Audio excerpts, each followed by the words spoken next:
La gastritis o el reflujo gastroesofágico, la acidez, muchas veces nos quita el sueño, no nos permite dormir, no nos permite comer y a veces terminamos dependiendo de estos antiácidos. Es por eso que hoy les voy a contar qué es lo que hago yo en consulta con mis propios pacientes con intervenciones naturales de alimentación específica y suplementos específicos para mejorar de manera permanente y no seguir sufriendo este ardor interno.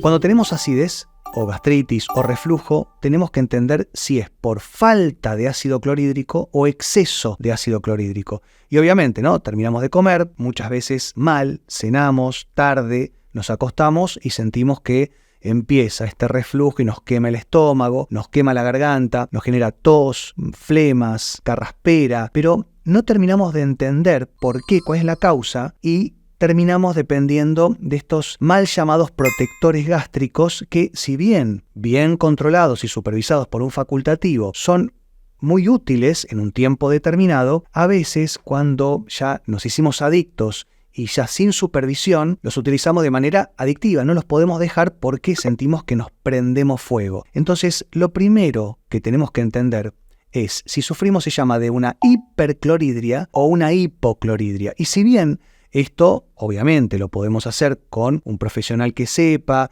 que nos ayude con un tratamiento médico y así debe ser, también existen pruebas caseras que son muy sencillas y la podemos hacer todos. De hecho, estoy hablando del bicarbonato de sodio, algo que utilizaba mi abuela. Es algo muy conocido, pero muy útil y que nos va a servir para poder identificar cuál es el problema, cuál es la razón de esta acidez, que no es lo mismo, de hecho es bien distinto si tenemos una falta o un exceso de ácido clorhídrico. Las intervenciones son completamente opuestas. Entonces, lo que vamos a hacer es, vamos a tomar un vaso de agua y le vamos a poner un cuarto o un tercio de una cucharadita de bicarbonato de sodio. Lo vamos a mezclar un poco y lo vamos a tomar en ayunas. Lo pueden hacer también en pseudoayuno, lo que sería 4 horas de ayuno, pero háganlo por la mañana. Cuando nos aseguramos de que estamos en ayunas por completo, lo tomamos y prendemos el cronómetro. Y vamos a controlar si nosotros eructamos o no. A ver, para que se entienda. El bicarbonato de sodio en contacto con el ácido clorhídrico va a generar dióxido de carbono que lo vamos a expulsar como un eructo. Y si nosotros tomamos este vaso de agua con el bicarbonato y eructamos en menos de 2 minutos, podemos hablar de un exceso de ácido clorhídrico porque hay mucho ácido clorhídrico. Por eso se genera esta reacción química y eructamos rápido. De hecho, una persona con una gran hiperclorhidria, o sea, un exceso grande de ácido clorhídrico, va a eructar al minuto y medio. Después tenemos otro rango que es entre 2 y 5 minutos. Parece poco tiempo, pero no lo es. Esos 3 minutos van a determinar qué cantidad de ácido clorhídrico tenemos. Se considera normal, entre comillas, eructar entre 2 y 5, pero no es lo mismo eructar a los 2 minutos que a los 5. Lo ideal sería eructar a los 3 minutos, 3 minutos y medio, y acá podemos entender que tenemos una cantidad de ácido clorhídrico razonable. Ahora, si eructamos de los 4 minutos y medio, 5 para adelante, o no eructamos para nada, ya podemos hablar de una hipoclorhidria, es decir, el bicarbonato no tiene con qué entrar en contacto porque no hay ácido clorhídrico, por lo cual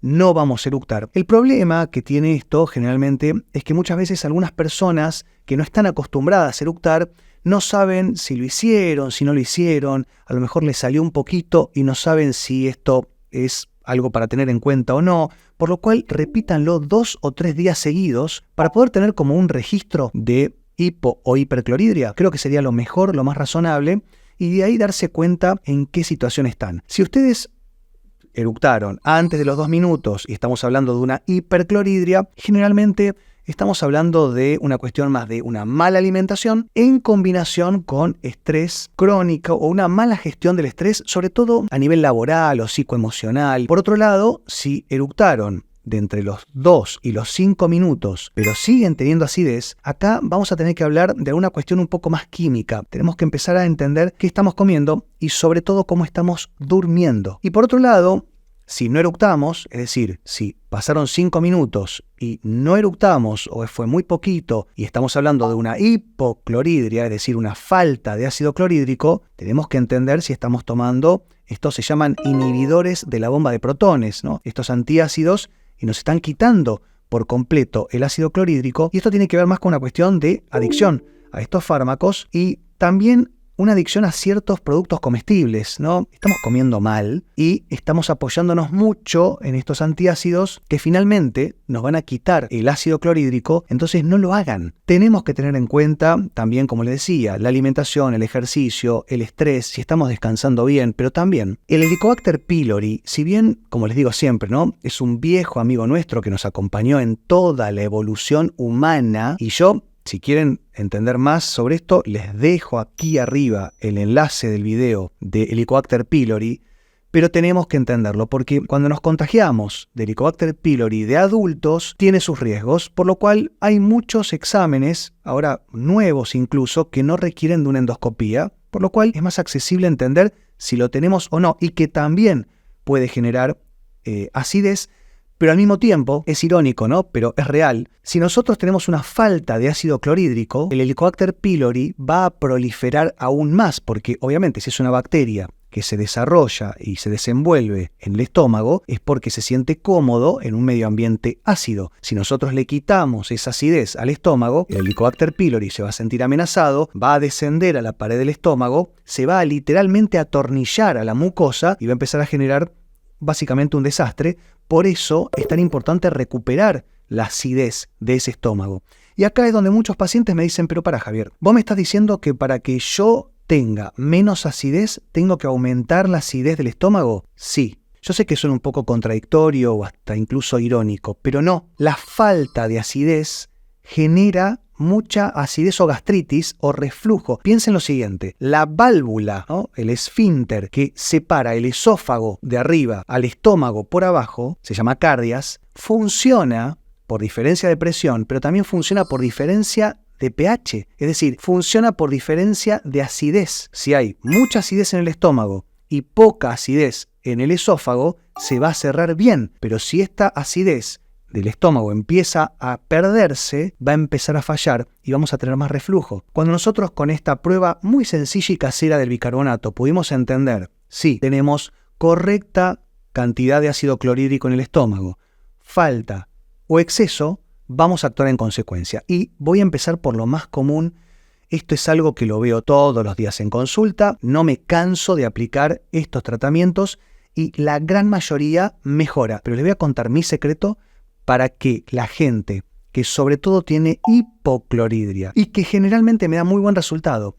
Entonces, lo que tenemos que empezar a hacer es darle ácido al estómago. Y acá es donde tenemos que tener cuidado. Acá es donde siempre supervisados por un profesional, idealmente que tenga una visión integrativa, que esté actualizado. Si nosotros pretendemos quitar los antiácidos y darle ácido clorhídrico al estómago y que esto funcione, no va a andar. Lo que tenemos que hacer es progresivamente ir incrementando, se llama betaína con ácido clorhídrico, y esto lo vamos a tomar una cápsula con el almuerzo o el desayuno y una cápsula con la cena. Tratemos de no comer más de 2 veces por día, porque si nosotros comemos muchas veces, tenemos el famoso picoteo, esto no le va a dar reposo gástrico y la única forma de que se regenere la mucosa del estómago es cuando no comemos. Eventualmente se va a ir aumentando. Un día una cápsula, al otro día 2 cápsulas por comida, después 3 cápsulas hasta llegar a la desagradabilidad. Es decir, si nosotros tomamos la betaína y esto mejora, podemos seguir incrementando. En cuanto lleguemos a un punto en el cual nos está generando más acidez, tenemos que bajar y nos quedamos en donde nos sentimos cómodos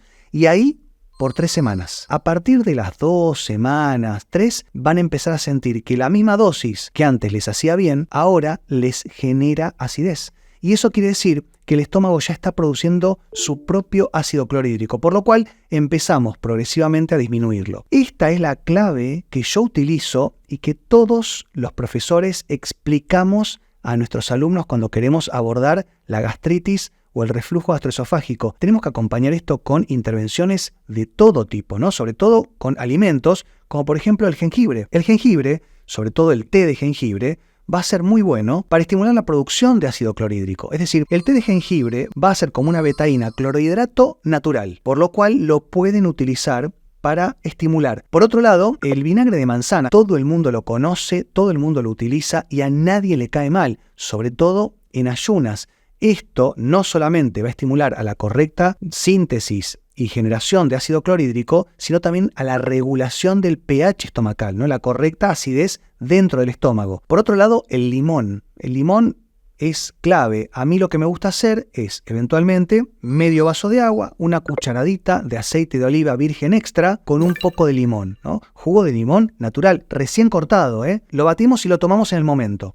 De esa manera vamos a estar mejorando toda la función del estómago y de todo el complejo también gastroduodenal, del páncreas, del hígado. En lo que tiene que ver con los suplementos, la betaína con ácido clorhídrico va a ser como el ABC, pero también podemos utilizar enzimas digestivas. Y cuando tenemos que hablar de enzimas digestivas, vamos a hablar obviamente del estómago y también del intestino. ¿Y qué enzimas digestivas? Más específicamente para el tracto superior, ¿no? Para el estómago. Sobre todo, enzimas que vengan con proteasas, lipasas y amilasas. Esto no lo van a entender muy bien porque son palabras un poco más técnicas, pero cuando busquen enzimas digestivas, den vuelta el prospecto y fíjense que tengan estas tres, porque eso es lo que nos va a asegurar que el estómago empiece a despertar y a funcionar mejor, sobre todo en la síntesis del bendito ácido clorhídrico. Y finalmente, hay muchos más, pero a mí me gusta mucho utilizar la L-glutamina, que tiene que ver con una protección para cerrar barreras. Nos va a ayudar no solamente con el estómago, sino también con el intestino,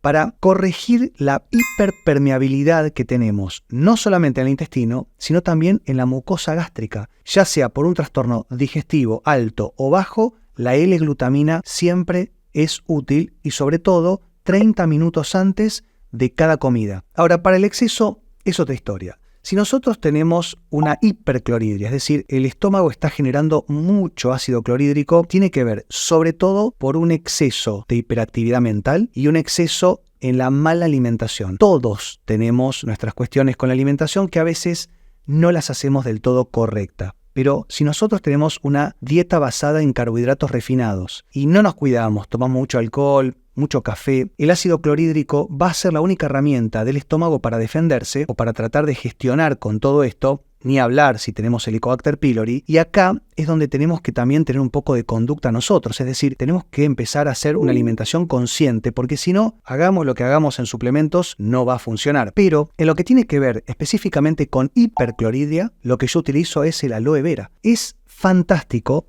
Vienen jugos, o sea, zumos de aloe vera, que lo pueden tomar 1 o 2 onzas y nos va a hacer muy bien, sobre todo para poder antes de las comidas mejorar la entrada a la digestión. La avena, por otro lado, nos va a ayudar mucho, tratemos de que sea avena libre de gluten, siempre el gluten va a ser tóxico, pero la avena es una fibra que nos va a ayudar como si fuese una esponja que va a captar todo ese exceso de ácido clorhídrico y lo va a llevar como encapsulado al intestino. Es muy útil. También pueden utilizar la manzana dulce, ¿no? Estas manzanas que seguramente ustedes lo utilizan, seguramente se han dado cuenta que cuando tienen acidez y comen una manzana, la acidez un poco desaparece, por lo cual no duden, la manzana es un alimento puramente humano, es un alimento / medicación y sobre todo para la gastritis. Yo les hice un video sobre la manzana, se los dejo acá arriba, y en lo que tiene que ver con suplementos vamos a utilizar el DGL, ¿no? El extracto de regaliz, que es el que mejor resultado me da con mis pacientes. Obviamente vayan midiéndolo. A mí lo que me gusta siempre aconsejarle a mi gente es que tienen 4 semanas por delante, ¿no? Un mes, 30 días. En esos 30 días vayan probando de a una cosa a la vez. Un alimento, un té, un suplemento, cambien la alimentación, acuéstense a dormir más temprano, traten de bajar un cambio haciendo una meditación o alguna cuestión más de mindfulness. Con todo esto se van a ir dando cuenta qué es lo que mejor le hace a cada uno de ustedes. Pero el extracto de regaliz es muy útil para controlar un poco ese exceso de ácido clorhídrico. Y después tenemos, ¿no?, algo clásico que es el zinc-carnosina, que también sirve para controlar no solamente la gestión del ácido clorhídrico, sino también las células de la mucosa gástrica. También tenemos que hablar de los pro y los prebióticos. Ahora, no podemos tomar probióticos con acidez porque básicamente se van a prender fuego, por lo cual el probiótico a mí me gusta darlo después, cuando ya la acidez empezó a disminuir, cuando la persona o el paciente empezó a tener la capacidad de bajar un poco el consumo de estos antiácidos. Ahí es donde mejor efecto va a ser, sobre todo, ¿no?, sinérgico para terminar de mejorar o no volver a empeorar. Y también la melatonina. Si hablamos del estrés, tenemos que poder dormir bien. La melatonina antes de ir a dormir siempre, y esto nos va a ayudar muchísimo. Y finalmente, el que no podía faltar, ¿no? La estrella de todos los suplementos, ¿cuál es? El magnesio. Ahora, ¿qué magnesio? Y acá es donde yo probé todos. Es decir, a lo largo de los años he probado diferentes tipos de magnesio y el que mejor resultado me dio con mis pacientes en consulta es el glicinato de magnesio. En dosis altas, 400, 500 miligramos, hasta en 2 tomas diarias, sobre todo con la alimentación, me dio muy buen resultado para controlar esta acidez y apagar ese fuego interno que no tiene que ver con la pasión, sino que tiene que ver con el estómago. Espero que les sirva, leo los comentarios y nos vemos la próxima. Que estén muy bien, chao.